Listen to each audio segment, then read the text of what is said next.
Hello, I'm Isaac Hayes III, founder and CEO of Fanbase. Listen to what I'm about to tell you.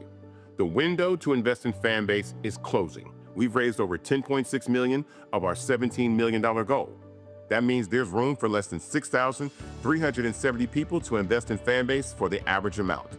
The minimum to invest in Fanbase right now is $399. That makes you an owner in Fanbase today. Go to startengine.com/fanbase to invest. Why?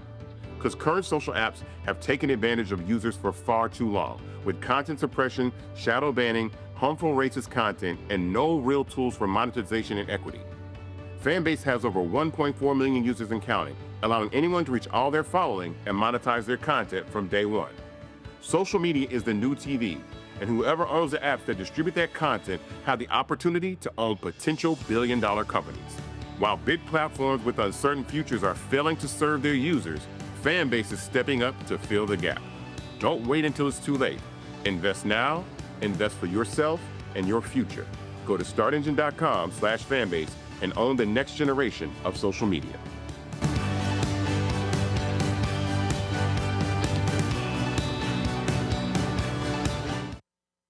Folks, Black Star Network is here. I'm real revolutionary right now. Support this man, Black Media. He makes sure that our stories are told. Thank you for being the voice of Black America, Roland. Stay black. I love y'all. All momentum we have now, we have to keep this going. The video looks phenomenal. See, there's a difference between Black Star Network and Black-owned media and something like CNN. You can't be Black-owned media and be scared. It's time to be smart. Bring your eyeballs home. You dig?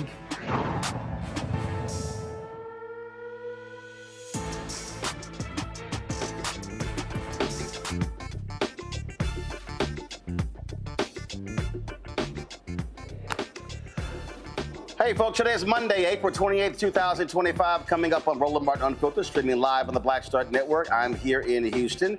Pastor Ralph Douglas West, the Church Without Walls, had his annual golf tournament.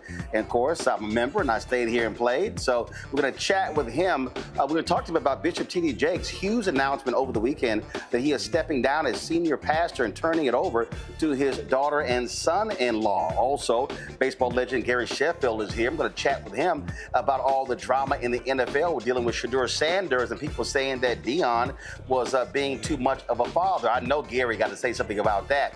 Folks, we're here in Texas, and a black chef in Dallas gets tased and detained after falsely accused of having drugs. Chef Michael Singleton will be joining us to talk about the craziness that happened in the airport. Also, a black man is suing the Spokane, Washington Sheriff's Office for excessive force for falsely being labeled a trespasser at his own apartment. Donald Trump's Department of Justice, we keep telling y'all, shutting down voting rights cases. More to talk about. In North Carolina, St. Augustine University, getting sued for firing a coach for breach of contract. More drama at that North Carolina college. Folks, it's time to bring the funk. I'm Roland Martin Unfiltered on the Black Star Network. Let's go. He's got it. Whatever the miss, he's on it. Whatever it is, he's got the scoop, the fact, the find. And when it breaks, he's right on time and it's rolling. Best believe he's knowing. Putting it down from sports to news to politics. With entertainment just for kicks, he's rolling. It's on go, y'all. It's Roland Martin, yeah. Rolling with Roland now. He's funky, he's fresh, he's real, the best, you know he's Roland Martin now.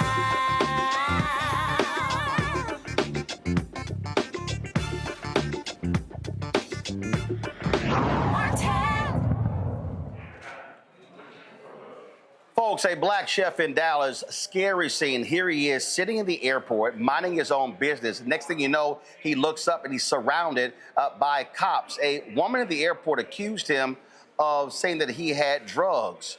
And then this happened. Did somebody take this?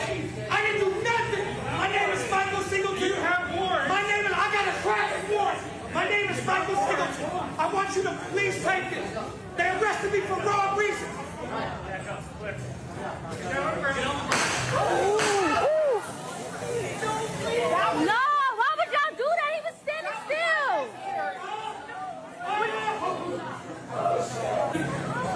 Oh my God, my name is Michael Singleton. My birthday's 12/21/71. I have back in Singleton. I have no warrant. I have a traffic warrant for $500. That's fine. You're trying to investigate. No, you said do I have cocaine? I'm not a drug dealer. Man, I'm a suit dog, man. You fucking trying to kill me. Hey, man, I didn't try to fight you. Why you tased me? I wasn't pulling away. They got me on tape. No, I fucking was. Right here. You fucking dickhead, bro. He asked me to put my hands behind my back when I couldn't even fucking move after you fucking electrocuted me. Sit down. You keep telling me to do shit like I can't, you dumb fuck. Come on. Man, fuck you. I just got tased for nothing.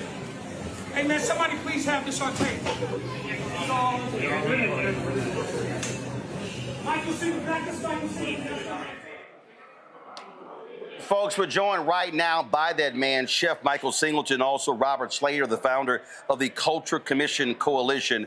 Glad to have both of you here. But first of all, Chef Singleton, again, set us up.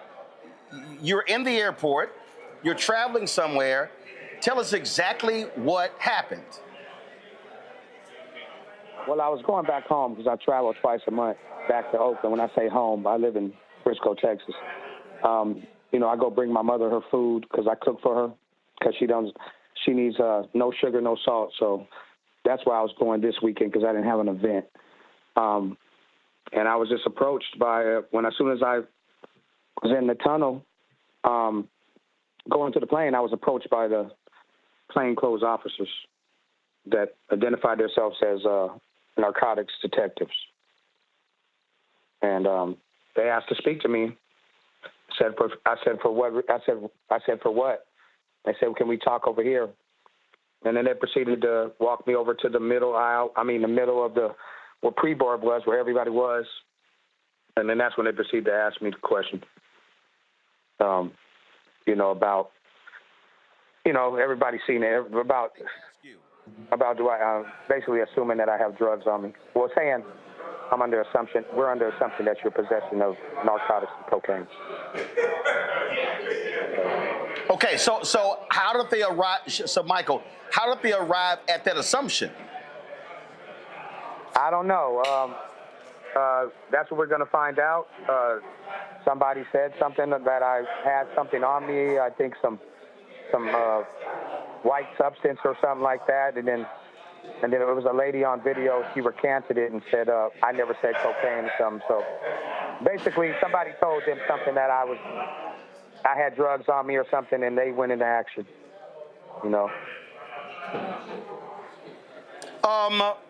Robert, what I'm trying to understand is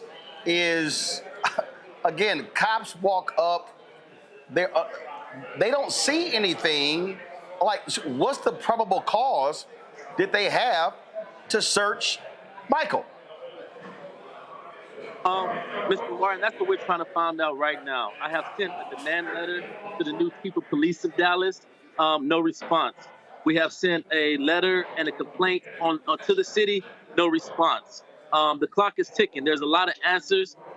There's a lot of questions that are unanswered.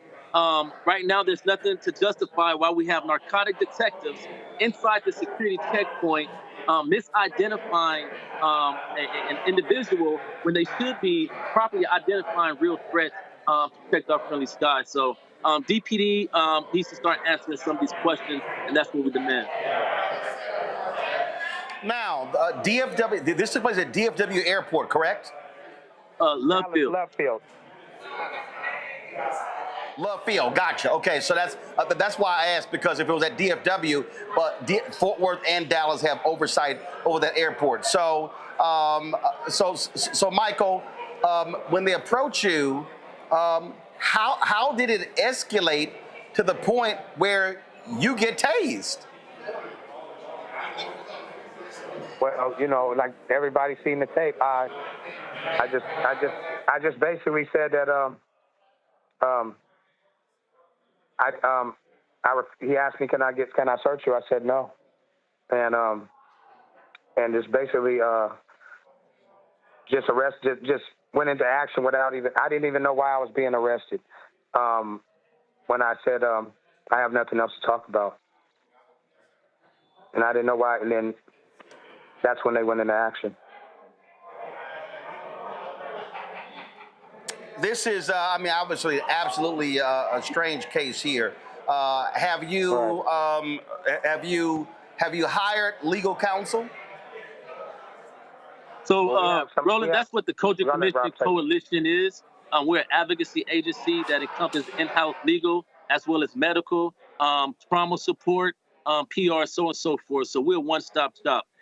We have an expert legal team that is investigating and looking into the matter and to advise what steps are next. But going past any civil matters, our number one goal is to see what is the systemic breakdown so this can stop happening.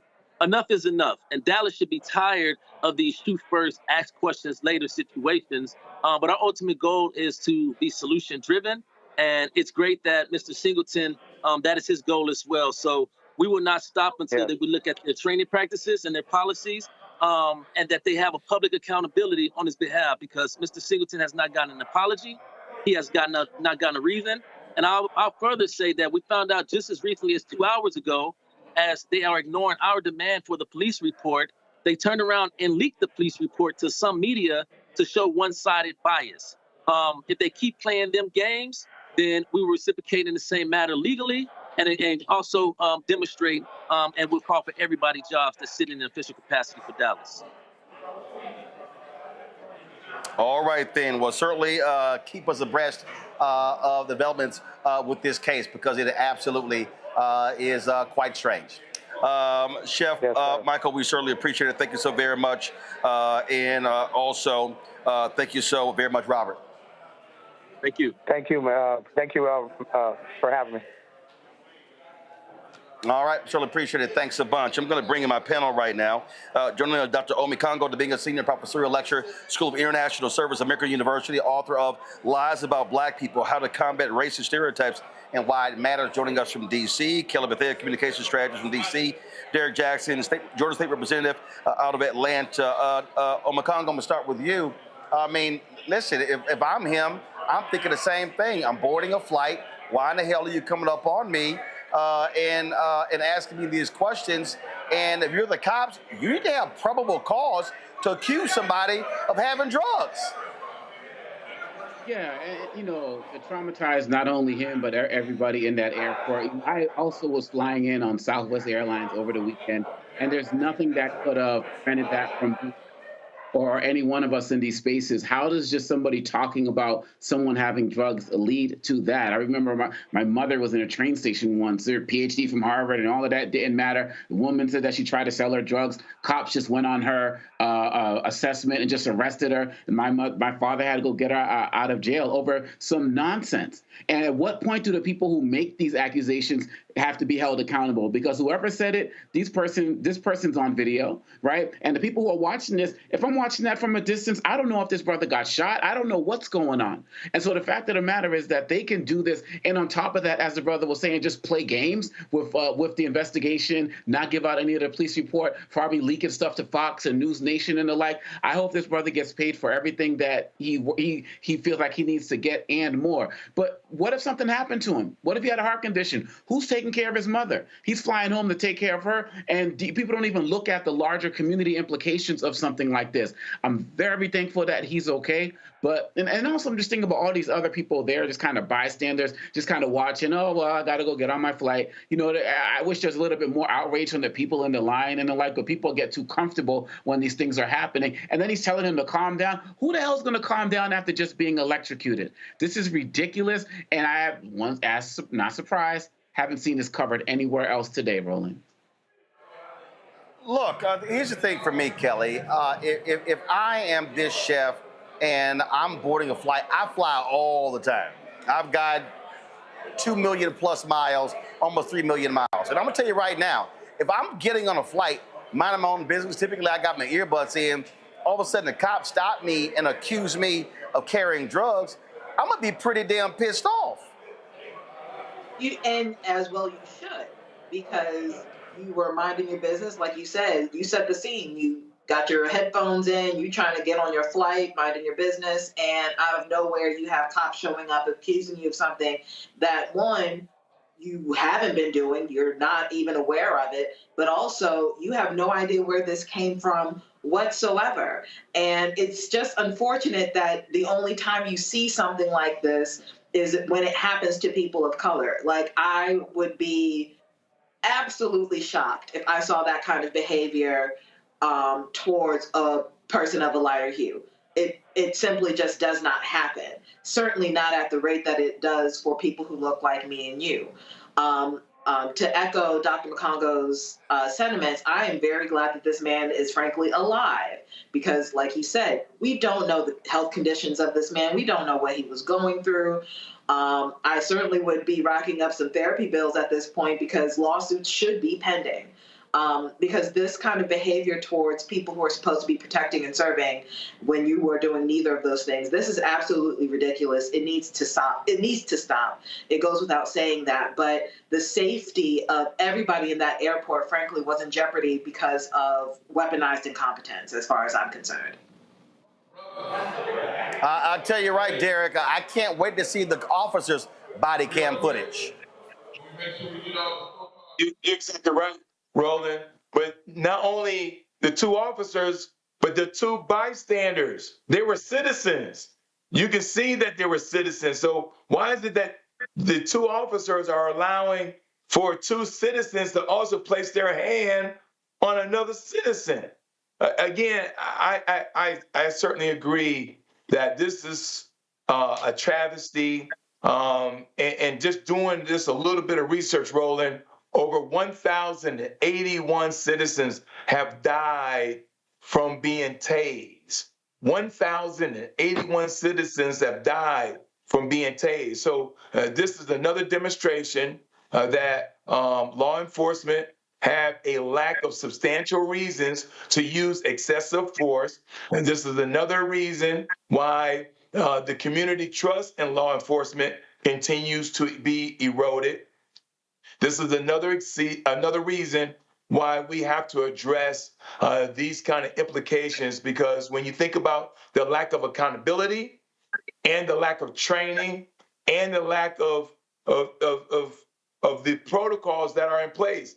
He was already at the boarding gate, Roland. So that means he already went through TSA and several checkpoints where there's dogs, where there's x-rays, where they've already examined. And so if a citizen's at that point of boarding a flight, they've already went through several checkpoints. And so this Michael Singleton could have been any one of us, and he needs to be awarded. But more importantly, these two police officers and these two citizens should be dealt with and held accountable. Indeed, indeed. All right, folks, hold tight 1 second. We got to go to break. We come back. A black man in Spokane, Washington. Same drama. Mistaken identity. It's amazing how they keep having the black people over and over and over. We'll talk about that also. Bishop T.D. Jakes, huge announcement over the weekend, announces that he is stepping down as senior pastor of the Potter's House. We'll show you that announcement and talk about that reality and also what he plans to do next. All of that right here. Roland Martin Unfiltered, the Black Star Network, live here at the Houston National Golf Club for the Reverend Dr. Ralph Douglas West Golf Classic. We'll be right back. This week on The Other Side of Change. And this is a special episode that is near and dear to our heart, especially during Earth Month, where we're going to talk about how the environment impacts our everyday life and what you can do to help solve it. The issue is that the movement has not historically created a connection with us and has had narratives that really speak to our unique lived experiences and the environmental burdens and hazards that we experience. So there's really a narrative shift that needs to happen for the mainstream climate and environmental movement to really position itself as one that is for all of us. Only on The Other Side of Change on the Black Star Network. Hey, what's up? It's Sammy Roman. Hey, it's John Murray, the executive producer of the new Sherry Shepherd Talk Show. It's me, Sherry Shepherd, and you know what you're watching, Roland Martin Unfiltered.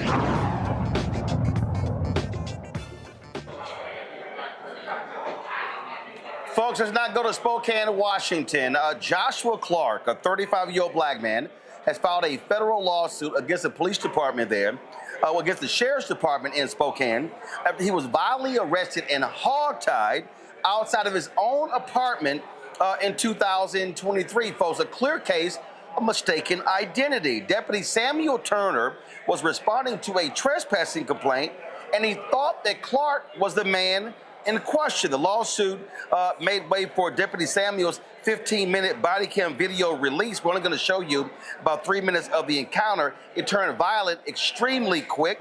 Folks, the video is very disturbing. Now, here's the deal. Clark was hit with 3 felony charges, including assaulting an officer. Charges were dropped 5 months later when it became clear that he was innocent, and the real suspect was somebody else. Clark's attorney said the case is about more than one man. They say it is a pattern of aggressive, discriminatory policing by the Spokane County Sheriff's Office and leaves black folks traumatized and fearful of their lives even when they're minding their own business. And again, quite traumatic video. We're going to play it right now.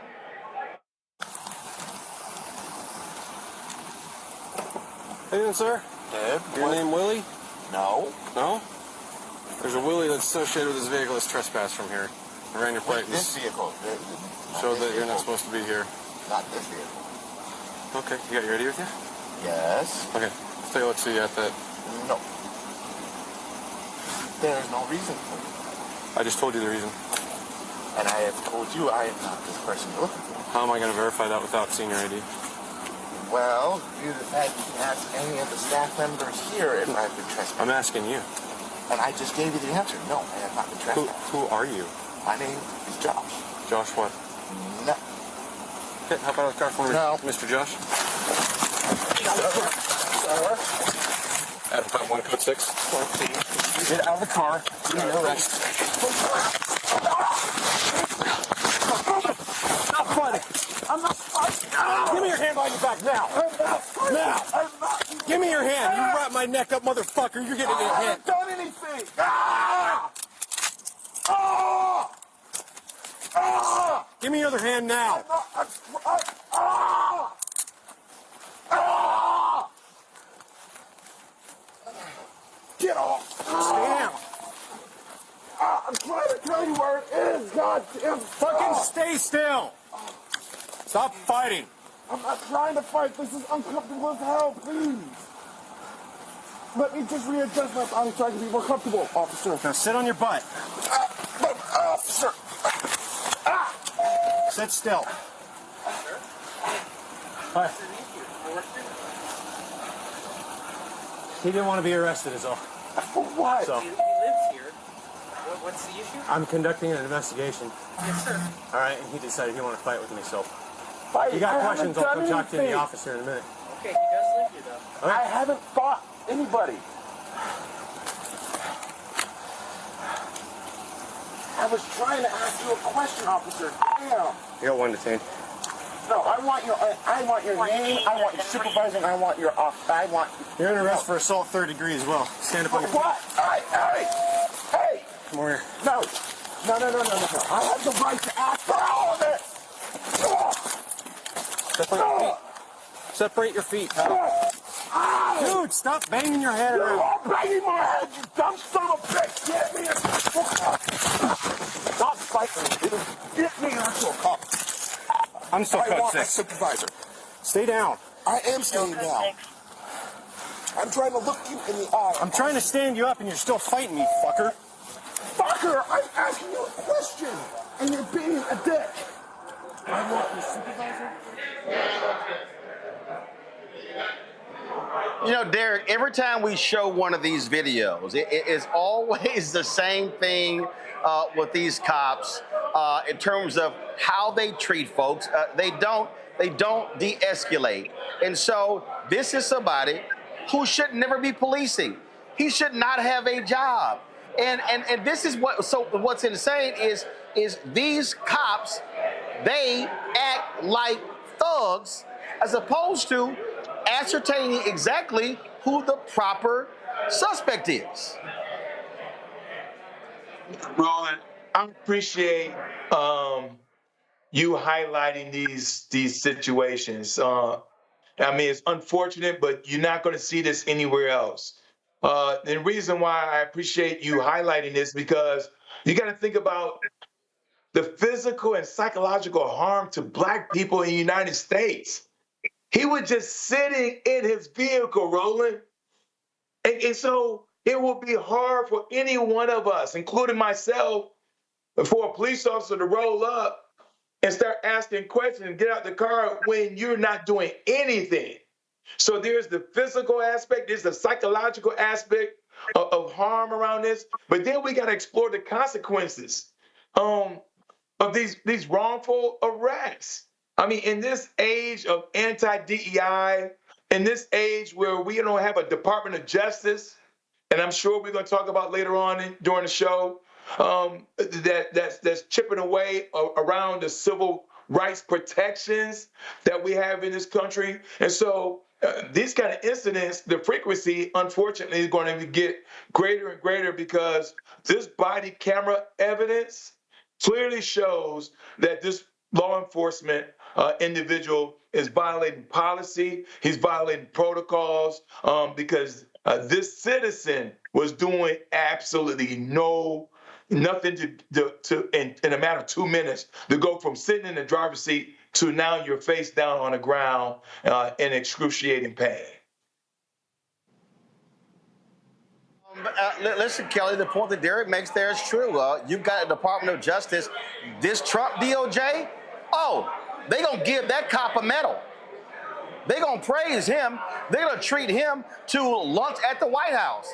And this is the problem. Donald Trump has no problem supporting thug cops like this here. And so from a citizen standpoint, the only recourse this man's going to have is a federal lawsuit because he sure as hell is not going to have any charges brought up against this cop under a Trump administration. And that was actually going to be my point as far as recourse is concerned, because frankly, I'm even concerned about the federal lawsuit route on the civil side, because you got to pray that you get the right judge for it. Because right now, it just feels like we're in a free-for-all when it comes to justice, how to get justice, who's going to get it, and who's going to be held accountable for actions like this. Because everything is up in the air right now. When you do not have a political and moral backbone to say this is wrong, you, a cop who is supposed to be protecting and serving the public, this is wrong. And there's nobody above you saying that, nobody above you holding you accountable for your actions in a way that gives this man a semblance of justice in this situation. I don't know what his recourse would be. I don't know if he has a semblance of recourse at all, because right now, who's holding the courts accountable? No one's holding DOJ accountable. Certainly no one's holding the president accountable. You know, I am gravely concerned for the uptick in incidents such as this, because we essentially have been given permission to, and by we, I mean just generically, have been given permission to do whatever we want in the worst possible way. You know, I'm going to kind of go again. I mean, it's like Groundhog Day. I mean, it's over and over and over and over and over when we have to do these stories. And people need to understand that this is our reality of being black in this country. And you know what? I keep saying, whether fiscal conservatives, whether people who say we're wasting billions of dollars on police elements, they're always quiet. You never, ever hear them say a word. And they're going to keep staying silent. And that's why we have to keep bringing up these stories. The man is in his car.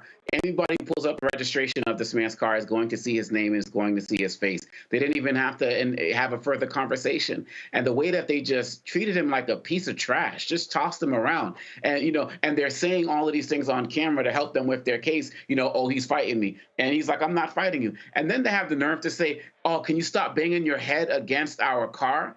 Like, seriously? Like, the things that they feel like they can just put out that people are actually going to buy this, who can actually see what's going on. If we don't record these things, nobody's going to catch them. And these conservatives, they want more of this. And the reason why this is worse, kind of going to the other prior point that was made, because in addition to what we're going to be talking about later with the DOJ has also stopped its investigations into white supremacy into the police departments. And all of these neo-Nazis and other groups who are joining the police so that they can get away with things exactly like this. This is torture. This is torture of this man. I would love to see what the actual picture of the person they were actually looking for, if they were actually looking for somebody, looks like, because the way that they did this man was foul. There's more of it. And I personally don't believe this stuff is on the rise. I believe it's just being recorded more. And I just feel like there's going to be more dismissals now because so many departments, locally, statewide, and nationally, federally, are feeling emboldened by Trump. All right, folks, hold tight 1 second. We come back. We're going to talk about Department of Justice pulling out of more voting rights cases. Also, Bishop T.D. Jakes announces he is stepping down as senior pastor of the Potter's House. All that we're going to cover right here on Roland Martin Unfiltered on the Black Star Network. Support the work that we do. Join our Bring the Funk fan club. Of course, your dollars make it possible. Plus, to cover the stories that matter all across the country. If you want to support us via Cash App, use the Stripe QR code. You'll see it right here. If you're listening, go to blackstarnetwork.com. Click the Cash App Pay button to contribute. You can also use a Stripe for credit cards. Also, you can also send your check and money order. Make it out to Roland Martin Unfiltered, P.O. Box 57196, Washington, D.C. 20037 7-0196. PayPal is R. Martin. Venmo is RM Unfiltered. Zelle, Roland at RolandSMartin.com. Roland at RolandMartinUnfiltered.com. We'll be right back. Next on the Black Table with me, Greg Carr. It's a rare occasion when a course taught in high school becomes a topic of national conversation, let alone a burning controversy. But that's exactly what happened with Advanced Placement African American Studies, courtesy of a certain Southern governor who's taking offense. On our next show, we take you inside the classroom for an up-close look at the course through the eyes of the teachers that teach it, the students that are taking it, and the communities that surround them. And so many of the kids we saw, the truth. And, it just impacts those kids in such a big way. A master teacher roundtable on the next Black Table that you do not want to miss, right here on the Black Star Network. On the next Get Wealthy with me, Deborah Owens, America's Wealth Coach, inflation is on the rise. Interest rates are high. Can you still thrive during these uncertain times? On the next Get Wealthy, you're gonna meet a woman who's done just that, living proof of what you need to do to flourish during these uncertain times. These are times where you take advantage of what's going on. This is how people get rich or richer. That's right here on Get Wealthy, only on Black Star Network. Hatred on the streets, a horrific scene, a white nationalist rally that descended into deadly violence. White people are losing their damn minds.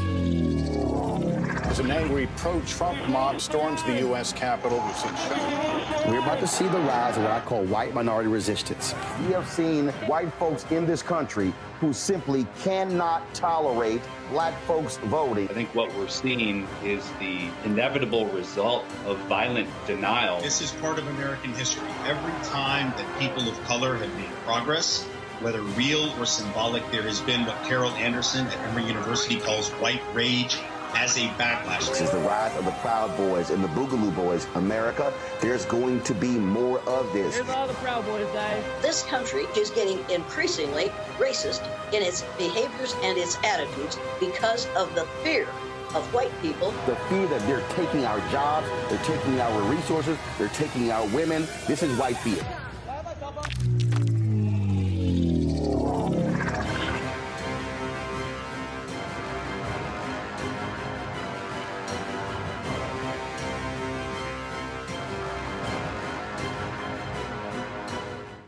I'm Russell L. Honoré, Lieutenant General, United States Army retired, and you're watching Roland Martin Unfiltered.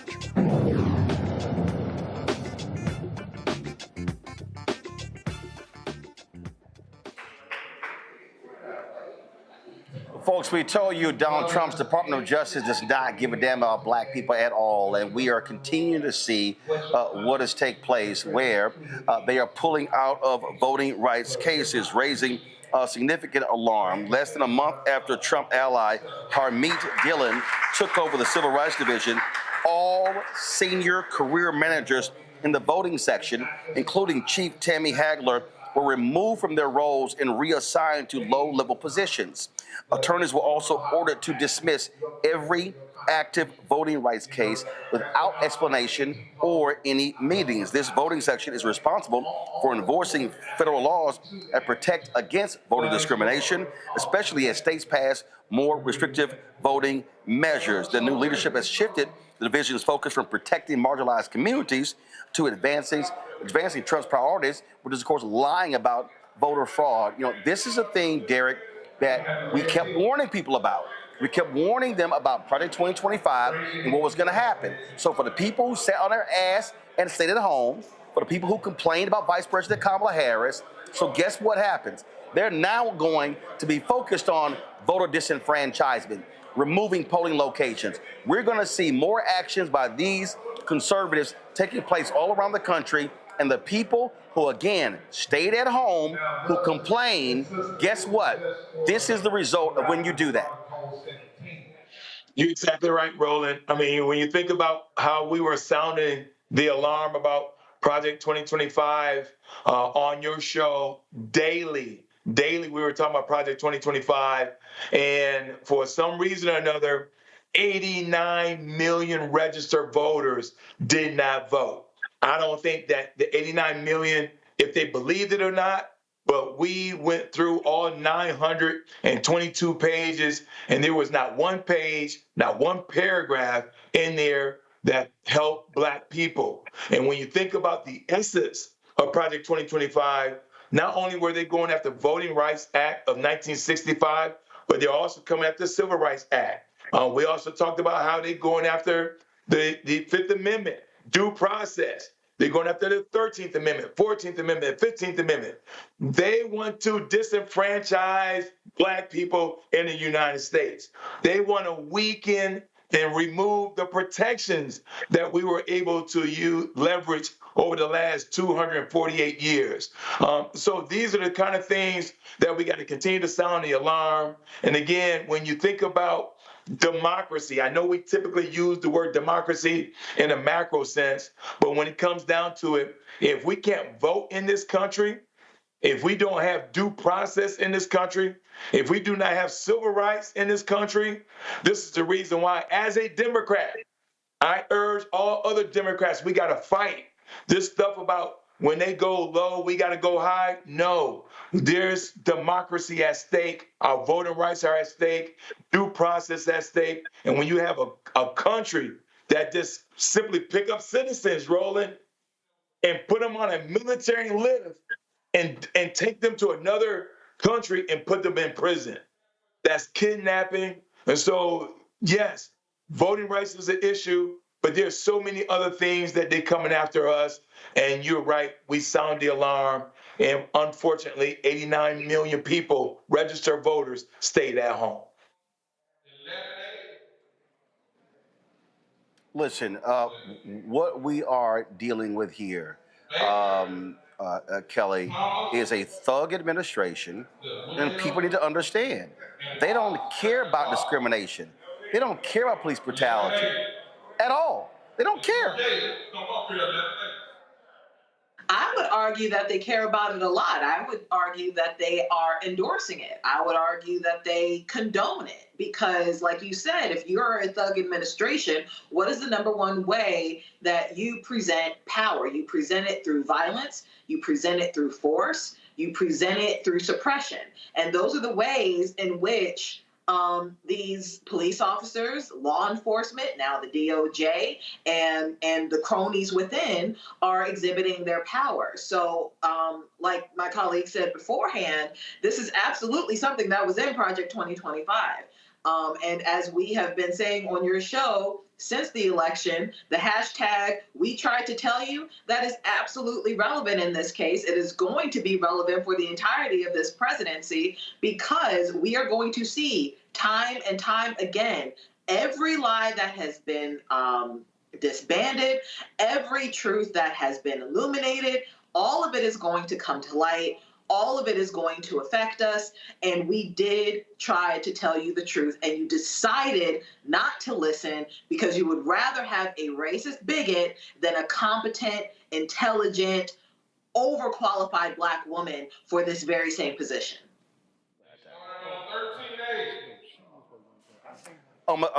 Congo, again, we just need to understand the reality of what we're facing. We need to understand that as long as that thug is here, that criminally convicted felon in chief, as long as he's there, we're not going to have any federal oversight. This is not going to happen. And this is also part of Trump setting himself up to have a third term. You know, if he can continue to cripple the voting rights of people, continue to cripple access to voting, and put it in a situation where he's basically going to be the one to declare who is in charge, who can run voting or not, all he really needs to do is get enough governors to put himself on the ballot, and then it's going to be chaos. And so this voter disenfranchisement, people need to understand that this is not just happening at a small level. This is part of a national campaign. And as a network that, like we are here, who has always taken this man seriously, when he talks about staying in office, if you saw that interview with the Atlantic over the weekend, he said, in my first administration, I had to take care of the country while dealing with all, these people who are out to get me in my administration. Now I can just focus on running the country and the world. Like those were his words. And so at what point are people going to get serious about this man doing everything possible? He wants the voting rolls from the states. What happened to states' rights? To whatever it takes to stay in power, these people believe in a unitary power that's supposed to be vested into the president. And folks better wake up now, get off all this rest and stuff, and really recognize it, because if you don't get it now, it could actually be too late. Absolutely. So, listen. Look. We warned people. We told them this was going to happen. We told them what you can expect to happen, and people didn't believe us. People effed around and they found out. And I'm telling you, there's going to be somebody out there who they're going to come face to face with voter disenfranchisement. And they're going to be mad, they're going to be upset, they're going to be angry, and then it's going to be like, well, you know what? This is what happens, because they don't care. These people do not care about voter discrimination. They are pulled out of case after case after case. This same Department of Justice, when you have the Attorney General who spends more time on Fox News than she does at the Department of Justice, that's what you're actually going to see. And so these things happen all the time. So, hey, we got to do this here. So we're going to take a little, we're not going to take a little break. As I told y'all, we're here at the Reverend Dr. Ralph Douglas West golf tournament. And so, our group won first place. So let me do this here. Let me just walk up here and get our award. See, I told y'all how we do things a little bit different. So let me just do that. So I'll be right back. We're going to get our first place award. I'll be right back.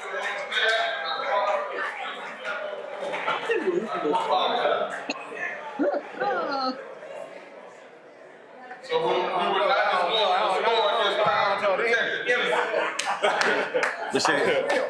just want to let y'all know the timing is perfect since I'm live on my show right now. So they all get to see us winning. So, and I ain't seen Paz since we drove off. Paz blessed us. That was it. All right. Yeah, I said that. I said it. He was there. He was there. He was there in spirit. Y'all taking a picture? Come on. Y'all take a picture. Okay, come on. Go ahead. Y'all ready? First, man, turn hard. Turn that camera. Now you can fit everybody. Everybody was in there. 1, 2, and 3. Got it. I sent it to you. You come to the back for an interview in a minute. Come on, I gotta go to work. I'm live. Come on, I gotta go to work. Right here with the cameras we paid for. Come on now. Y'all looking at 2 different cameras. There you go. Come on, baby. You got to snap that. I gotta go to work. Come on, man. Come on. Here we go, man. I ain't joking. I'm live. Okay. Get it from her. All right. Get it from her. What's up? No, seriously, I'm working. Hold on. All right, so I told y'all, hold on, let me go ahead and put my earpiece in. See.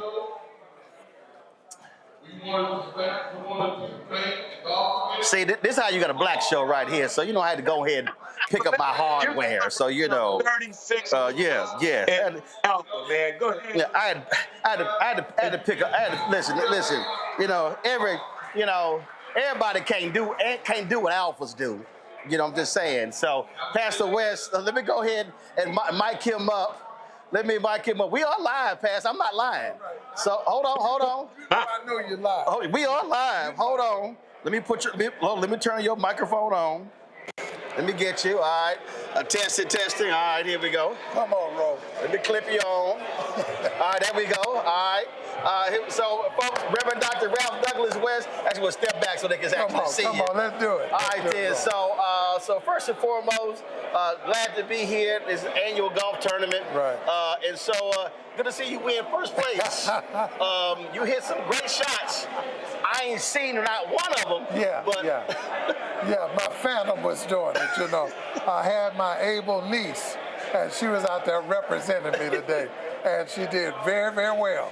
So did you and Maurice. Oh, yeah. Yeah, so y'all did great. Oh, yeah. While I was holding things up on the sideline. Oh, gotcha. Yes. Okay. Yes. Let's do this here. So yesterday, we'll talk a little business. Yesterday, Bishop T.D. Jakes announced he was stepping down as senior pastor. And as somebody who's founder of a church, senior pastor, people really do not he recently suffered a heart attack.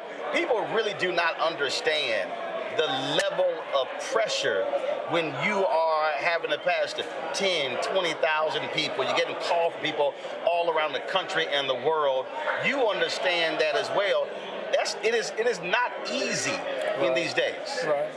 So just talk about just that how you have to plan for transitions because of that. Well, first of all, let me say to T.D. Jakes, congratulations. That he gets a chance to pastor a church, successfully grow it, and then to be to mentor so many people in ministry. And I think I got word that his daughter maybe. He announced his daughter and his son-in-law are going to become senior pastors. Well, his daughter and son-in-law will succeed, and so to him, congratulations that he's had a chance to shape that life for the Potter's House. That's number one. Number two, that you're right. Most people that don't do church ministry don't understand the pressure that a person like a T.D. Jakes is under, or anybody who passes 10, 15, 20,000 people. It's beyond just the personal phone calls. It's an institution. And for you to have to care for that many people, you have to build a team around you that really has pastoral care. That's the question that people say, how do you minister to that many people? Well, you minister through that many people through ministering to people to minister to that many people. I remember when Pastor Wesley, when he announced, this was a couple of years ago, he announced, if I do not take off right now, I'm out of here. Right. And folks were stunned, and he said, I am spent. There's nothing more that I can give. And he stepped away from a sabbatical. People, you do that when it comes to the summer, things on those lines. Right. People really don't get that a pastor of a church is a 7-day-a-week job. Yeah. And you got to know when to step away. Yeah. Well, let me say, I appreciate you bringing that up. One of the things that in our church, the church that I was, our leadership incorporated that for the last, 20 years maybe, or longer, from June to September, they make me take off. They just, And the reason why they do that is because, you remember, in those days, we were running 5 and 6 services on a weekend, 3 services during the week. So you had 9 services that we were responsible for. So they says, you know, you have to unstring the bow. And so preaching and pastoring, but particularly preaching, is creative work. I mean, you know that from what you do. You're not only a journalist, but journalism takes creativity. How do you shape, frame, and package what you're going to say to different audiences? How do you talk about something political different from the way that you address what's religious or social, that kind of stuff? So the breaking away allows you to recalibrate, to refresh yourself. And what I have done over the years, during my break time, I don't do any preaching. If I'm on sabbatical or if I'm taking the summer break, I don't preach for anybody. I use that as my time to rest first. Typically it takes 2 or 3 weeks, and then to read, and then to plan for my fall. And then in December, I'll take 2 weeks off to plan from January to May. And just to keep yourself fresh. Because if not, you know, the challenge of a person like me who's been preaching for 50 years is that you start resting on your laurels. You know, you just start preaching stuff that you preached last year, year before. Right. It's the same sermon with different illustrations. And like, we haven't heard that before. Yeah, quite a bit, you know. So it allows you to stay fresh, you know, but it also allows you to be healthy. When the prophet Elijah is about to, he says, I just want to die. The angel simply says, get some sleep, eat some bread, and drink some water. And sometimes our best spiritual advice is sleep, eat, and drink water. Last question for you again. Yeah. A proper succession plan. Yeah. Reverend Charles Jenkins, when he left fellowship in Chicago, he was a young pastor. He said, look, I want to do other things. I want to do music. And so he stepped away. Reverend James Meeks identified Charlie Dates early on, do the same thing. When in Concord, in Dallas, E.K. Bailey had health issues, had cancer, stood before the congregation and said, ain't gonna be no deacons fighting. This is who's gonna replace me. Carter was there for quite some time. How critical is it for pastors, small, medium, large, mega churches, to understand you have to have a succession plan? Because in the case of the brother in the Bahamas, who died in a plane crash. I mean, listen, look, life is life, and ministry, you build that thing up. It shouldn't go away when you become an ancestor. Yeah, that's good. Well, first of all, succession is relatively new to all these churches. That's the first thing. And those people who are in these churches that afford them the opportunity to plan a succession, hats off to them, you know. But I will say that whether it is a small, medium, large, or extra large church, that the pastor ought to be thinking like Moses, where's Elijah? Or rather, where's Joshua? And you know, Elijah said, where's Elisha? That's right. Or Jesus and his disciples, you know. At least thinking in the direction of people that they could possibly recommend. But then those of us who are privileged to be in churches where the congregation really gives you the freedom to do that, the onus then becomes on the pastor to select the right person. As much as we may want our sons or daughters to succeed us, they only succeed if that is the person that God really has selected for that congregation. And who can move that church forward. Absolutely. Move it forward, sustain it, grow it, nurture it, you know, strengthen it. So yeah, succession, I would say, for everybody listening on the broadcast tonight, it would be prayerful about it. Start talking about it early, about possibilities, who these people could. Because what happens if the people that you want to choose feel like they've been called to do something else? So who then would be the persons that you're thinking about that could succeed if they're not, if your a choice is not the right one. Right. Sometimes God works through the second best, you know. That's good. But Pass, I appreciate it. I came home for my dad's 78th birthday. And when I was watching YouTube, the service, I said, well, look, the tournament, I can just stick around on Monday. Absolutely. So I'm glad I did that. So I'm always glad to be home here at Church Without Walls. Man, good to have you here. Tell the family I said hello. I will do. I appreciate it. Love you, bro. Appreciate it. Folks, we're going to go to a break. We'll be right back. Roland Martin Unfiltered on the Black Star Network.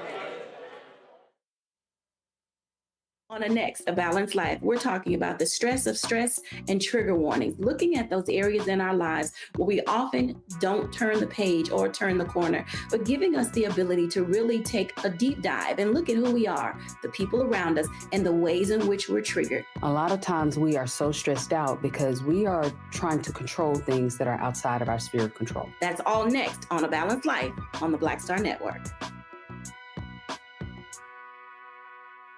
This is Tamala Mann. And this is David Mann. And you're watching Roland Martin Unfiltered.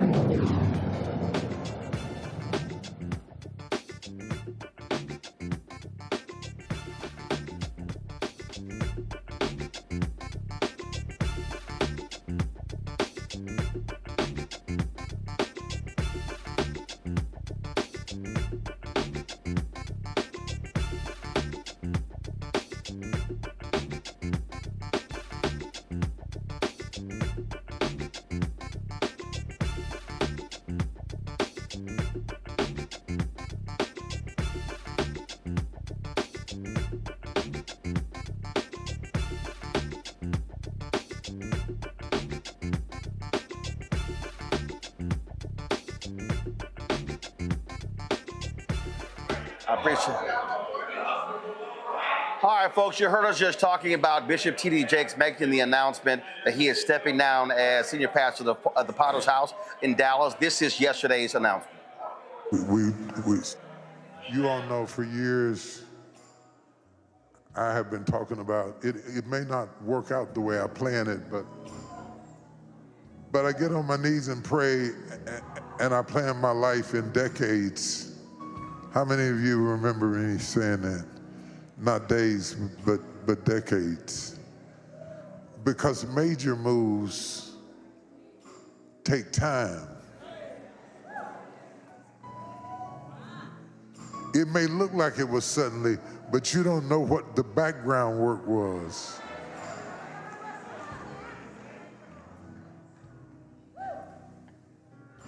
About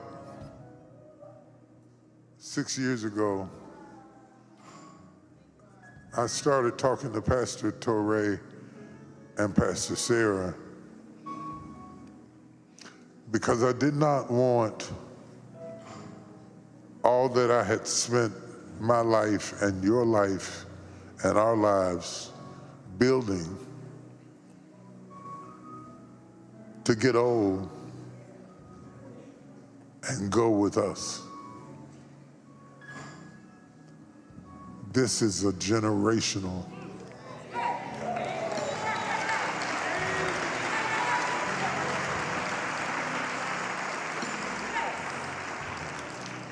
And even though she was busy doing Woman Evolve and he was busy pastoring One LA,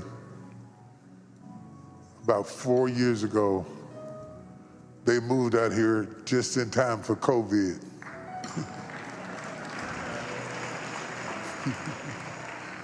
God has a sense of humor.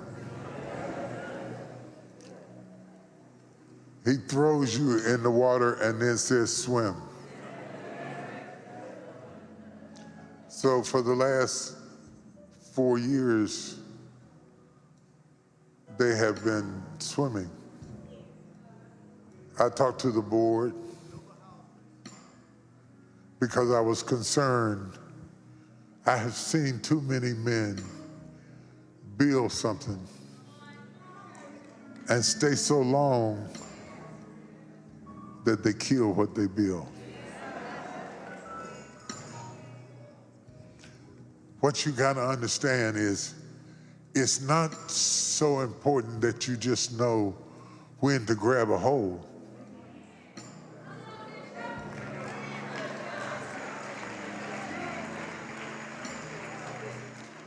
It's knowing when to let go. Now, there's some other things that I'm assigned to do, both here and outside. But I cannot afford, especially after November, to risk something happening to me and you be sheep without a shepherd.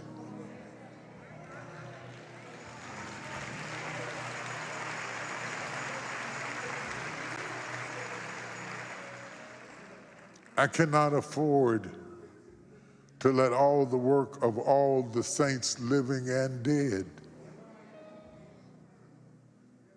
to hold this so tight, so long, that I wither away. So I'm suggesting to you,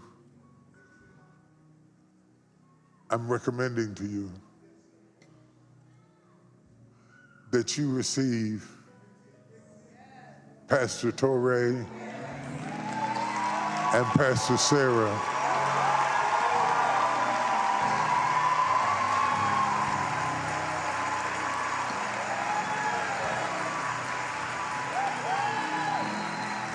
Come on, come on, come on, come on. Come on. Come on. This is legacy.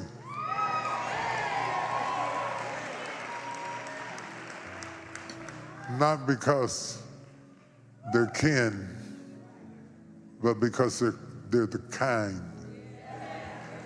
They've immersed themselves into the DNA of this church for years. Sat quiet, preached. What you didn't know, from November forward, they've been running the church anyway.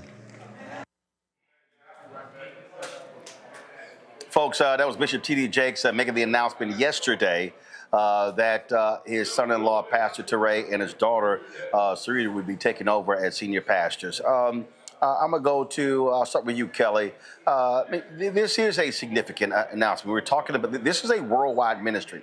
The Potter's House is not just a Dallas-based ministry. Bishop Jakes moving there more than 30 years ago, coming from West Virginia to setting up shop there in Dallas. National ministry, international ministry, traveling all across the world. Look, he's 67 years old. He has talked about that heart attack that he suffered from the pulpit in November. And that was a huge scare. He said later he didn't even realize that he was suffering a heart attack. And look, almost did not come back from that. And so this really is significant. It really is important. And I do hope it is a lesson, not just for preachers, but also for business owners and others to understand that when you build something monumental, how does it keep going? That's one of the issues that we've seen in a lot of Black-owned businesses, where they built it up and very rarely sons and daughters take it over. And so all of that work, all of that time, all that energy just simply goes for naught. And that to me is quite unfortunate. Yes, you are correct in that. But I want to note and really highlight the significance of this from a woman's perspective. In the church, it is rare, incredibly rare, for a woman to take over a church of this magnitude. Like you said, this has been in the Potter's House in general has been in the making for 30 years. And in those 30 years, and before those 30 years, during those 30 years, and certainly after these 30 years, there has been attacks on women leading congregants, not because they're not able, not because they haven't studied themselves approved, but because there is toxic patriarchy within the Christian community, within Christian leadership, and it runs rampant. Doesn't matter what your denomination is, doesn't matter what your race is, it doesn't matter. In the religion itself, there has been, certainly within Western Christianity, an undercurrent of toxic patriarchy, such that women have not been able to lead in the way that they could and should. So for Bishop T.D. Jakes to not only recognize that, but to flip it on its head and trust his daughter, who has more than studied herself approved, who has more than shown herself overqualified for this position, to bestow something so precious and so needed in the Black community, needed in Black church community, to a woman that speaks volumes. And I don't know if enough people are going to talk about that point, but that is what I took away from this, that he trusted a woman, not just his daughter, not somebody who he has mentored, just somebody who he has mentored, but a woman to lead a church of this magnitude. Like you said, this is a global church, and a woman is going to be the head of it. And that's incredible to me. I think back, Congo, to the point that Kelly makes there.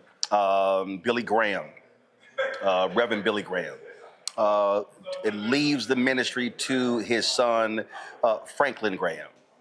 But the real preacher in the family is Ann Lutz, the person who really, and if Ann Lutz was a man, oh no doubt she blows Franklin out of the water. Franklin ain't even an actual preacher.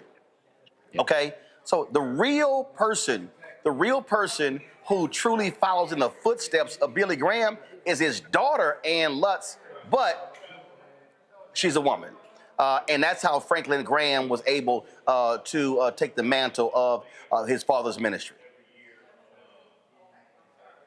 Yeah, you're absolutely right. And when you look at something like that, like the Potter's House, I mean, you're talking about a church that started with a man who, would pick up people to drive them to church, preach to them, and then drive them home. I mean, you want to talk about starting from the bottom and building an international organization. And so on two levels, I see something amazing. Number one, the fact that what you and Kelly are talking about as well, passing this over to a woman to lead this. And like you said, she and her husband have been running it ever since, the heart attack happened. That's powerful. And I think it's also powerful to show that, yes, this is a church that we're talking about. And you talked about businesses, but they're also, I'm thinking about the legacy civil rights organizations as well, and people not seeing the handoff take place. And unfortunately, sometimes things don't happen until somebody dies. There's documents, people are claiming this and that and this and that. He made it all official. He made it public for everybody to see. Doesn't matter what anybody says, this is what's going down. And that's really important. And so I think in addition to other churches, and in addition to businesses, other leadership and legacy organizations also could learn from this example. So in this brief moment that he has put out to the world, it was actually something that was very monumental and can be actually consequential if more of us would follow that example who lead these other churches, organizations, and businesses as well. Oh, absolutely. And Derek, it is, again, I hope other people learn from it. And you heard Jake say in terms of what's been built up. But he also, in a press release he announced, he talked about things that he wants to do. He really wants to now focus his energy on creating economic opportunities for African Americans and others. He has his organization in Good Soil. He really wants to be focused on the economic piece. With now that his time will be freed up, no longer being the senior pastor of the Potter's House. Yeah, you're exactly right, Roland. And I want to just build upon what Dr. Omakamogo and Kelly. When you think about a mega church, it's a mega business. When you think about a congregation of 20,000 people or more, the responsibility goes well beyond just delivering powerful sermons, on a weekly basis. When you think about the role and responsibility that his daughter is about to step in, she's more than capable, not just in preaching and teaching, but talking about making sure that payroll is met. And the thing about this story, Roland, for me, it highlights the most important thing, and that's succession planning. We as Blacks do not do succession planning as much as we should. I can only think about, Coretta Scott King. She was thrusted into, with her role after Dr. King was assassinated. And it demonstrates that, to Kelly's point, that a woman has the capability and the capacity to get things done. We have the Dr. King federal holiday because of Coretta Scott King. And so when you think about T.D. Jakes' passing over the reins over to his daughter and his son-in-law.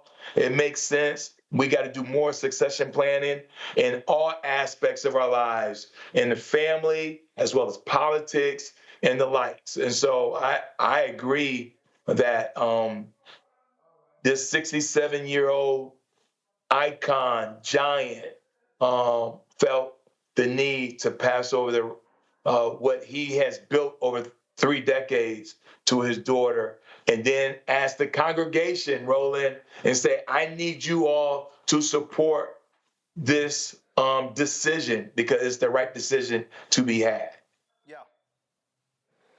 And again, folks, so our lower third is wrong. Jakes is not resigning from the church. He is retiring as senior pastor. And so that language is actually, the distinction is really important.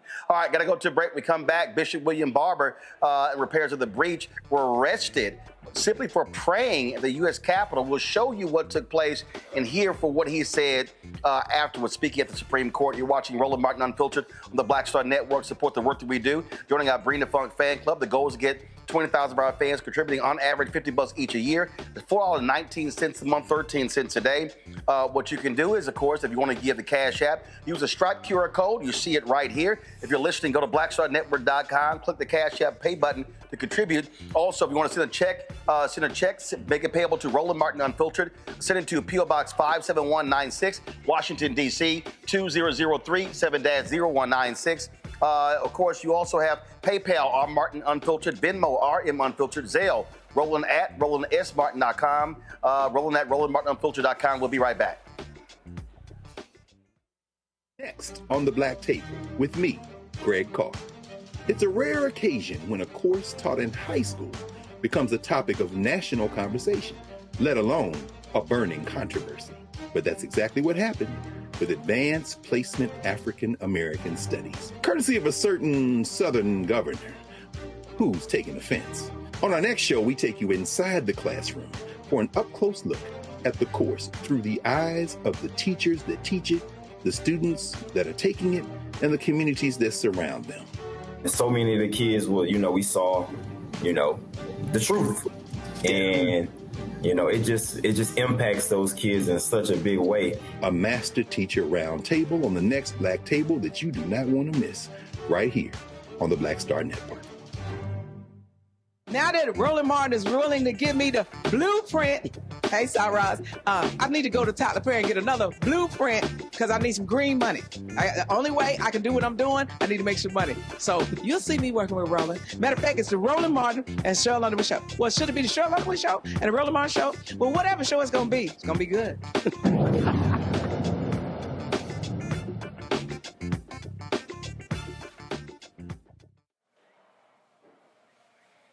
Folks, Moral Mondays came to Washington, D.C. today, Capitol Hill. Bishop William Barber and repairs of the breach. Remember, they did this in North Carolina, really changed that state. They are focused on the budget. The Republicans are looking to gut services all across this country. And so they came to the U.S. Capitol to pray. And guess what? They end up getting arrested. Now, remember, when a conservative came to play a guitar there, lawmakers are walking up to him like it was no big deal and encouraging him. But literally, they actually arrested these religious folk for praying in the U.S. Capitol. Here's what happened today in the Rotunda.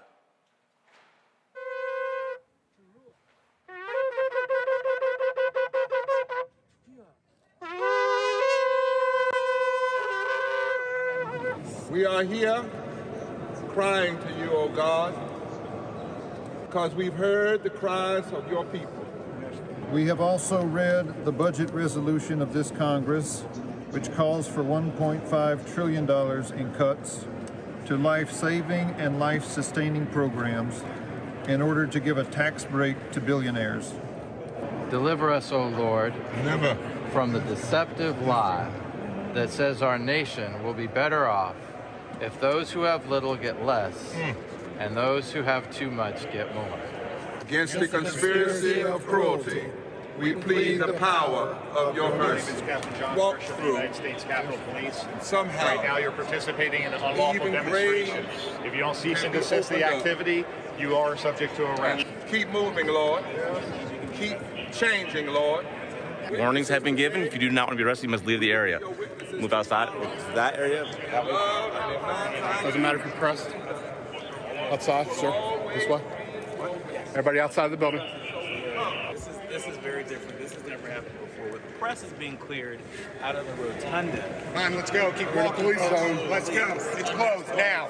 Let's go. If you don't keep walking, you'll be arrested. In the rotunda. Right? Keep walking. Yeah, let's close the door. Keep moving. Keep moving back. Keep moving back. Is there a reason why you're closing the door? Is there a reason why It's a police line. It's a police line? Yeah. What do you think of that? So this has never happened before. We're here in the Capitol Rotunda, where even the press was told that we have to push out and away. All right, guys, you guys go down there, please. Down the stairs. All right. This way. Stop pushing. You can go to the CBC. You can go down there. Down the stairs, please. Let's go, folks. Go. Out of the building. Let's go. They're not allowed in there right now. The press isn't allowed in. No press is allowed in? No. Folks, let's go. Keep moving down the hallway now. Sir, if you keep doing this, we're going to have to lock you up, okay? You're active demonstration in there. Told you about 10 times already. But I'm not actively demonstrating. You're staying here. We've asked you to leave, so you are part of it.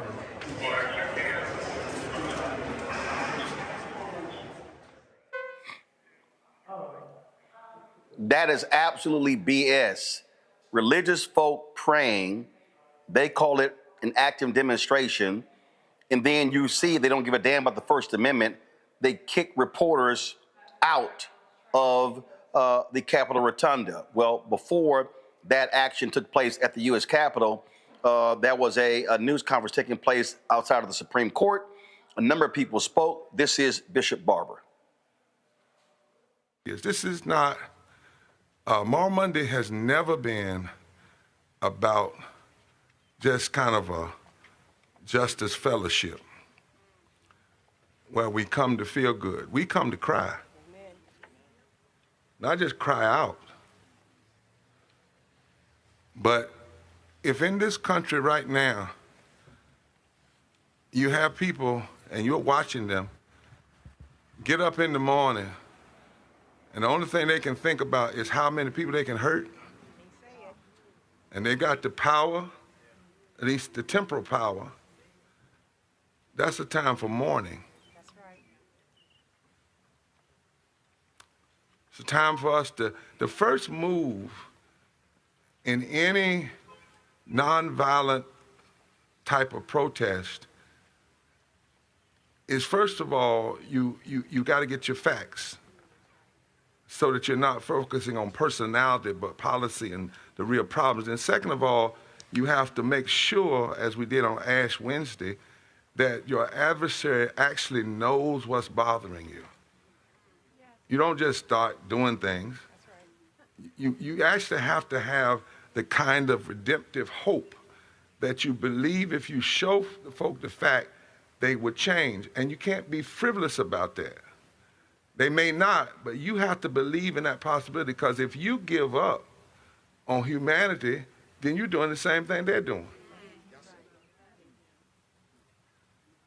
Part of what it means to be a nonviolent movement is that if I didn't believe in the possibility of my worst enemy becoming my best friend, I'd stop preaching. I wouldn't put on robes and crosses and stuff. Wouldn't be in the need. Now you say you're naive. No, I said believe it. Because if you don't believe it, then your prophetic moral witness doesn't have power. That's right. Because you're living in a kind of nihilism which will destroy any hope that you have. In the scripture, Ezekiel was told by God, I want you to go to the people and I want you to tell them what's wrong. In fact, he was told to go tell them that injustice had become epidemic because the princes or the power structure and the priest had developed an unholy alliance. Then God said to him, they may not listen to you because they are a stiff-necked group. Don't laugh. Listen to me. It's very serious. They may not listen to you, but at least they will know there hath been a prophet among them. And if you do it right, they may not listen to you, but see, there's a valley of dry bones out there. That's exactly it. And the people have become disheartened. And they need an authentic voice to go speak to them. The word of the Lord, the word of truth. And if you can't challenge your adversary with the hope that they change and know that even if they don't, at least they will have no excuse. That's right. That they did not get told what is right. That is a powerful witness. And it's something we have to be serious about. Because if we're going to build a movement just to hate folk, go on and join the haters. Somebody said, where does hope come from?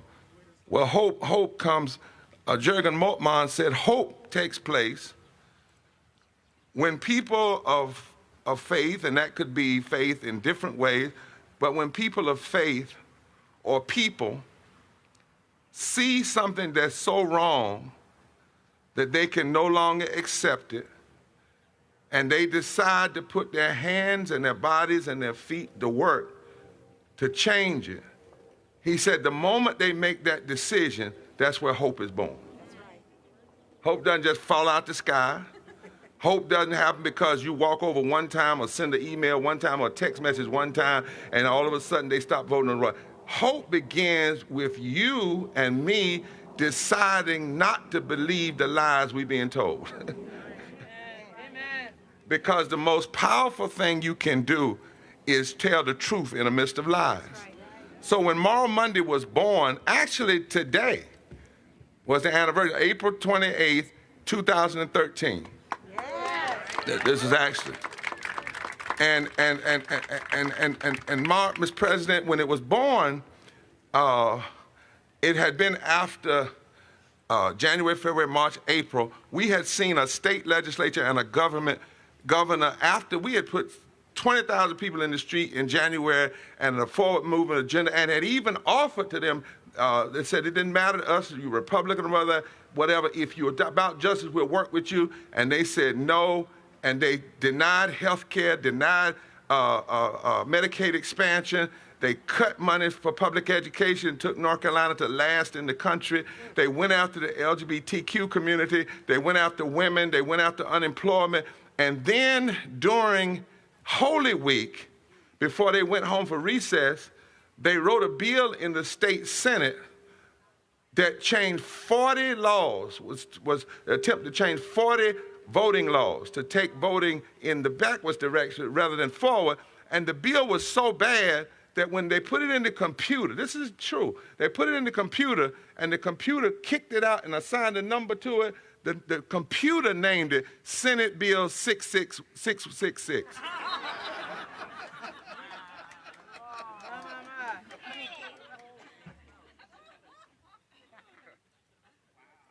Now you laugh about it, and I get that, but part of the problem, the reason they even got to write that Bill 666 is because in years prior, when Democrats had the chance in North Carolina to expand voting, they didn't do it.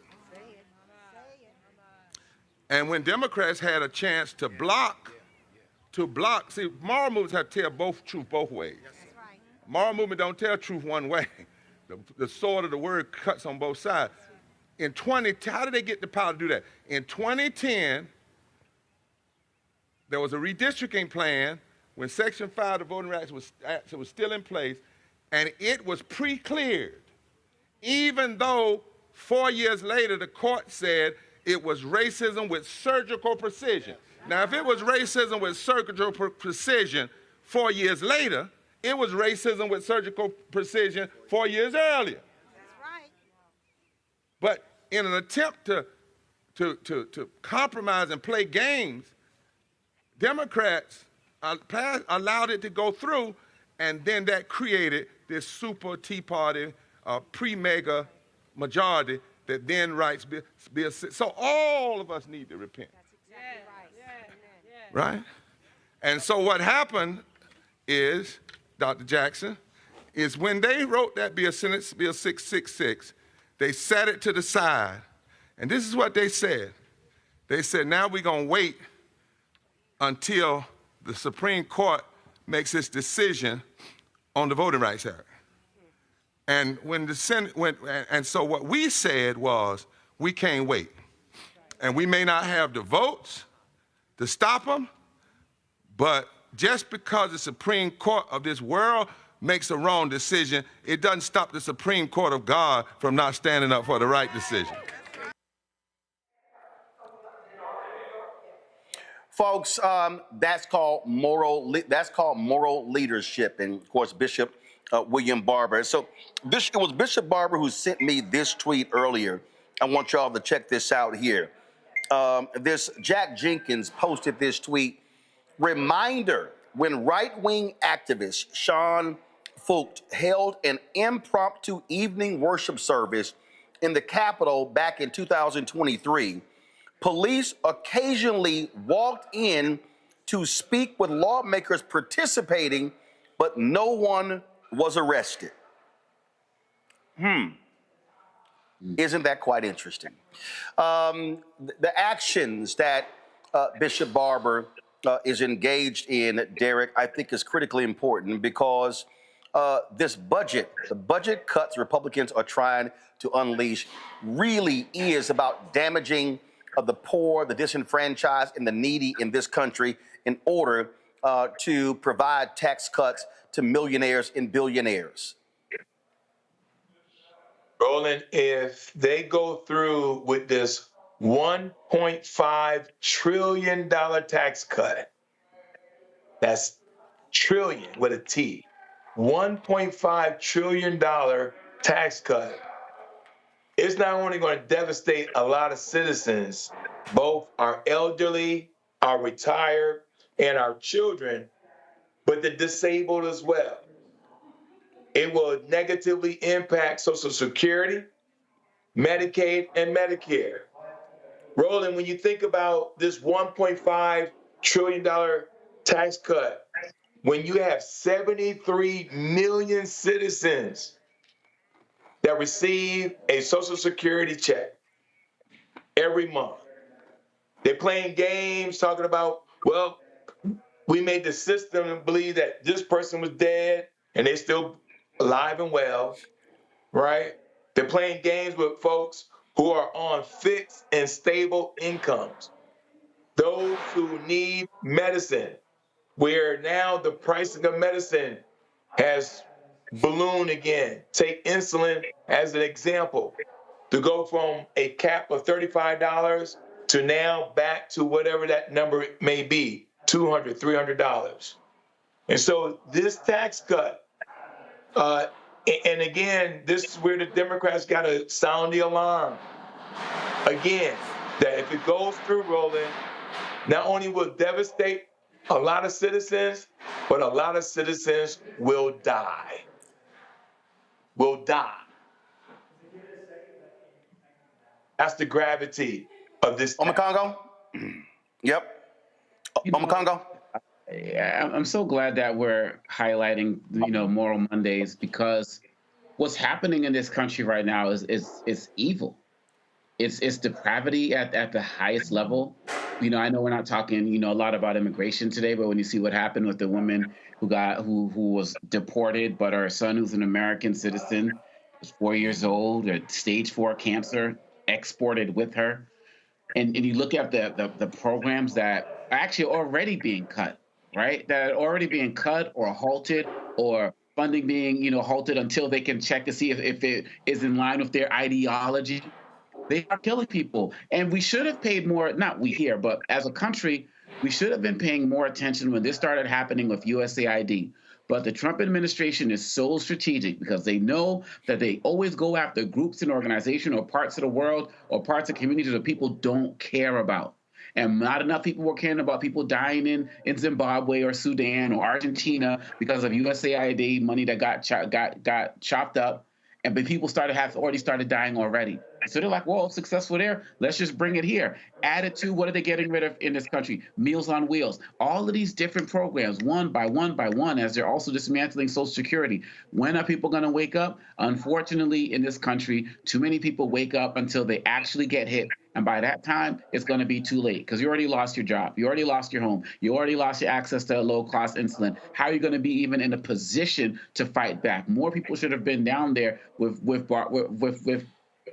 everybody who was there as part of Moral Mondays getting arrested. And if the cops didn't come, it wouldn't even have been a big deal. They weren't making as much, quote unquote, noise as that musician who you showed earlier. People were going about their business, but they want to make these things points. They want, just like that judge they arrested in Milwaukee, they want to make these points that they are in charge. And we're not going to keep stopping. And so much props to Reverend Barber and everybody who was out there, as well as the press who documented this for us. Kelly?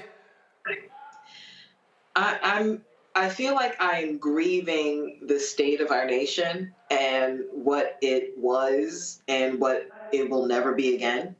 I do not know how we come back from this level of depravity, because it really does feel like history is repeating itself as far as what we went through in World War II with Hitler.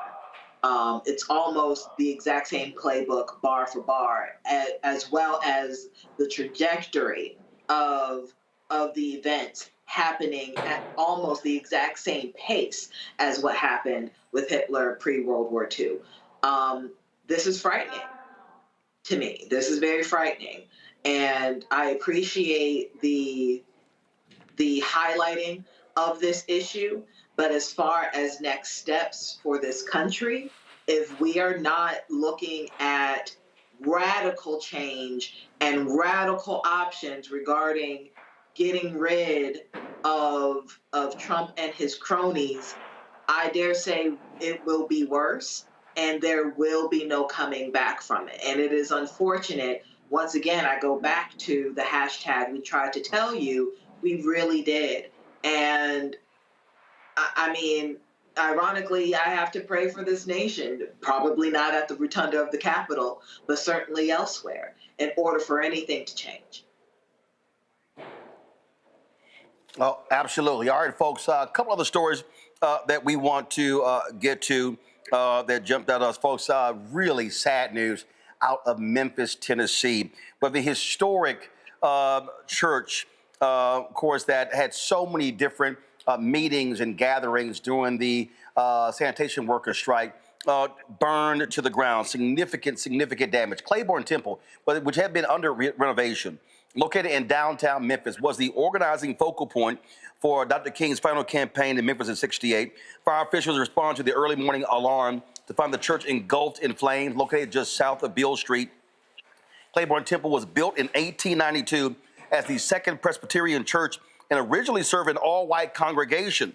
In 1949, an African Methodist Episcopal congregation purchased the building and renamed it Clayborn Temple. Before the fire, the church was undergoing a $25 million restoration project, which was scheduled to be completed next year. And again, just some really sad news, because they were working so hard to restore that church. Now it all begins anew. Also, remember we talked last week, Variety and New York Times were sort of questioning, could Ryan Coogler's movie Sinners make its budget back, which was stupid. When you make $60 million your opening weekend, you're going to do well. Check this out, folks. Second week in a row, they pulled in $45 million, okay? That was only a 6% drop from Easter weekend debut. That is the smallest drop in any genre since Avatar in 2009. It is unheard of for what has been categorized as a horror movie, and it's already grossed $120 million domestically, a $90 million budget. This right here is phenomenal. Derek Omekongo, Kelly, first of all, any one of y'all see the movie? Twice. Again. Yep. All right, so say it again, Omekongo. So Kelly said twice. Omekongo, you saw Derek, you haven't seen it? This weekend. Yeah, Derek, you're like me. Well, you're like me. I'm planning on going to see it at the IMAX. Because first of all, we've been busy.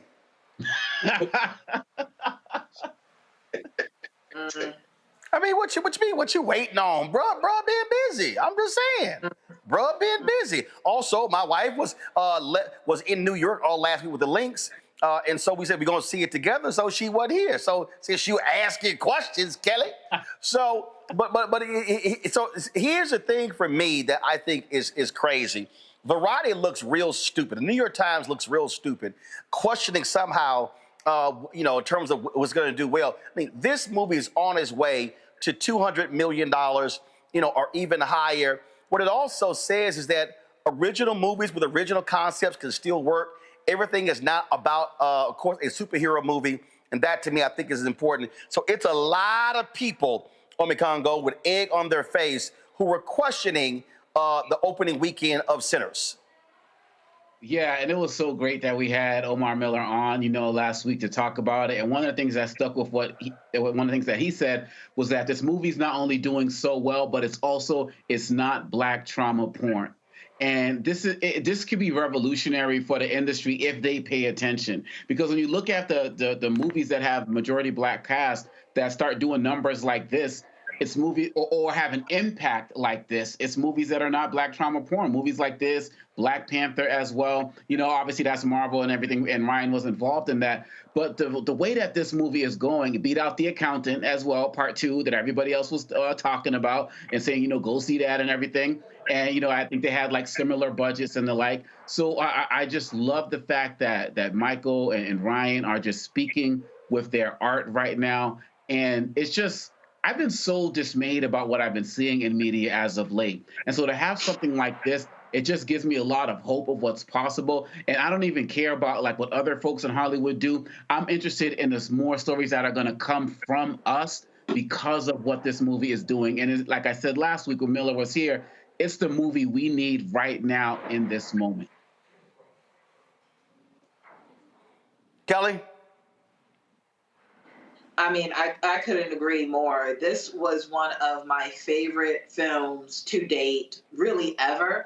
And I am a self-proclaimed scaredy cat. I do not do horror movies. I do not believe in spiking my adrenaline levels any further than they need to be. I'm already a Black woman in this world. I am stressed enough. I don't believe in paying to watch horror films, but something told me to go see this film.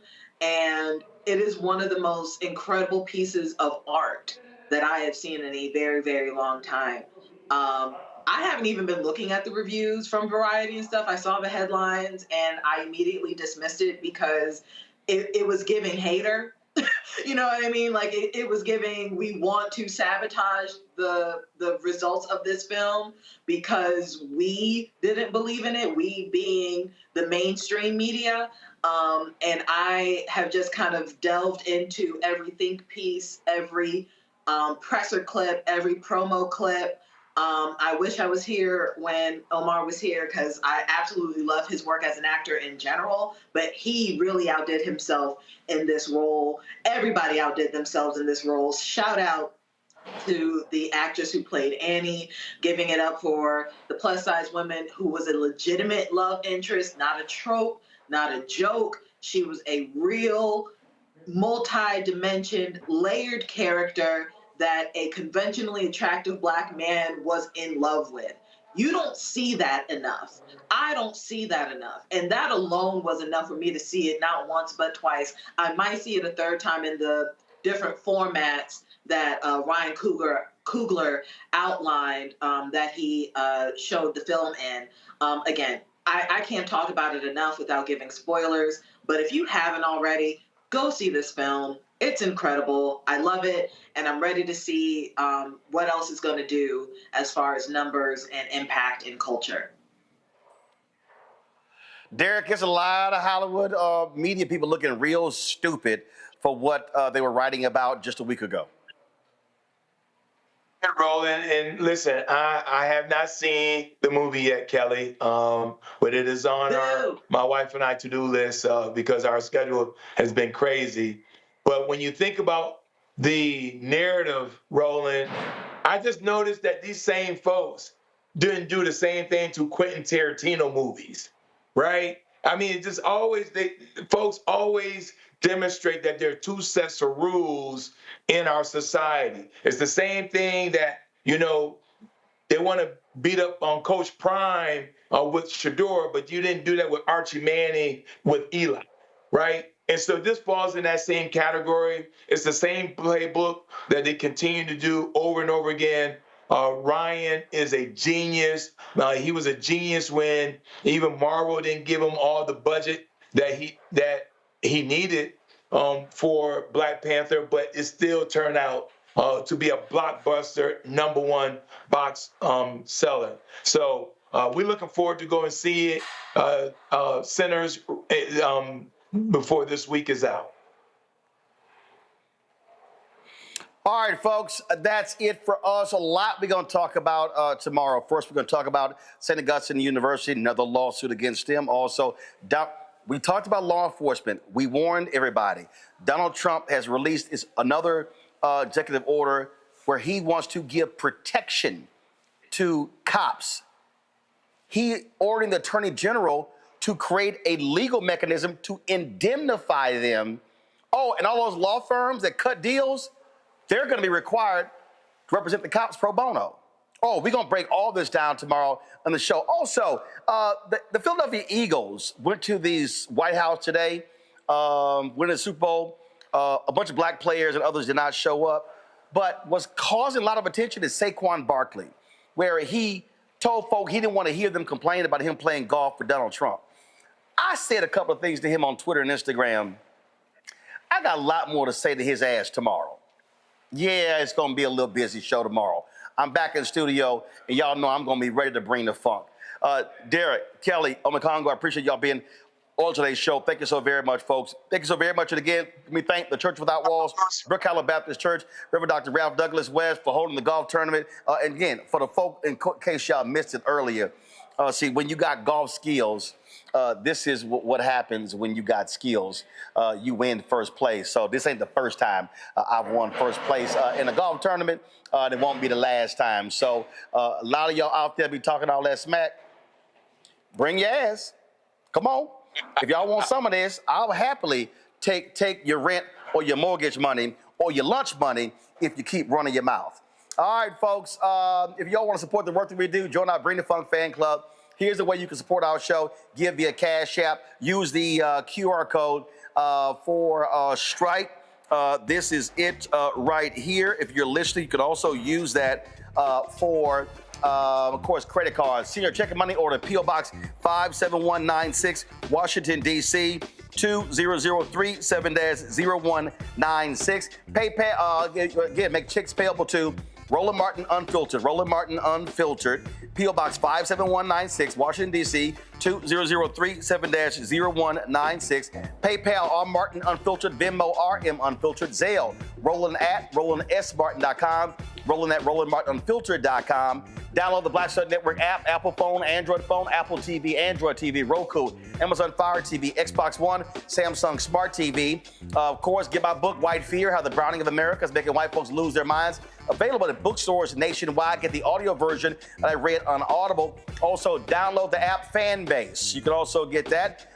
Download the app Fanbase, Apple Store, Android Play Store. Or when you want to invest, go to startengine.com/Fanbase.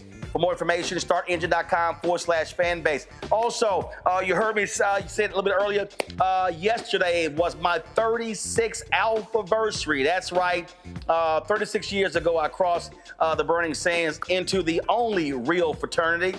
The rest of them are youth groups, including those folks in my control room who belong to those other little groups. So again, shout out to my LBs, John Williams, Freddie Ricks, Paul Stafford, and of course, one of our my LBs, he died. Actually, he died on the 10th anniversary of us crossing. That is Kevin Roberts. He passed away in a plane crash, and so he's in the Omega chapter, but he played with us at Texas A&M University. Shout out to my LBs on our 36th anniversary. The Epsilon line, Pi Omicron chapter, Texas A&M University. So shout out to our Alphaversary. All right, folks, that's it. I'll see y'all tomorrow from the nation's capital, from the Black Star Network studios. Until then, holla! Black Star Network. No punch! I'm real revolutionary right now. Thank you for being the voice of Black America. All momentum we have now, we have to keep this going. The video looks phenomenal. See, there's a difference between Black Star Network and black-owned media and something like CNN. You can't be black-owned media and be scared. It's time to be smart. Bring your eyeballs home. You dig?